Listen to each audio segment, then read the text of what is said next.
Mutrikura iritzi ezkero, erdigunean, hangoian, beti egiten da deigarri Damian Txurrukaren irudia.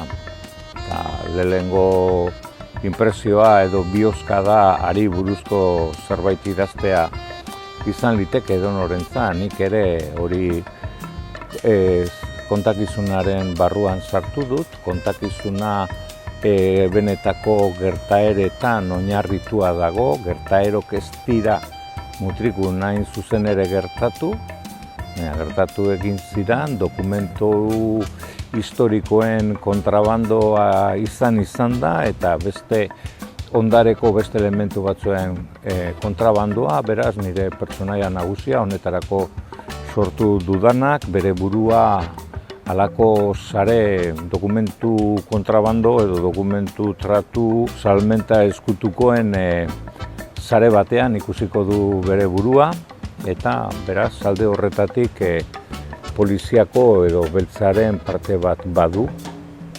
Horren bidez mutrikuko historian sartuko gara, joango da.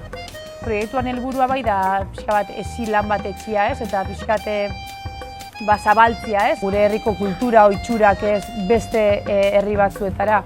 Orduan, zentzu horretan, eukitzia proiektu hau eta lortzia adibidez Mutriku bezalako herri txiki bat, ez dakit, Tolosa bezalako herri baten, beste ikuspegi batetik ezagutzia, nahiko gertu bizi gea, nahiko gertu dakagu herri ezberdinak, baina egisa da, askotan gure artean harremana ez dagoela ere olako handixa, eta harreman horrek, ezagutza hori gure Euskal Herriko herri ezberdinena, eta Mutriku ezagutza horren parte izate da Mutriku eukitzea aukera hori beste herrixetan ezaguna izateko, aukera paregabea biltzako dela ere bai.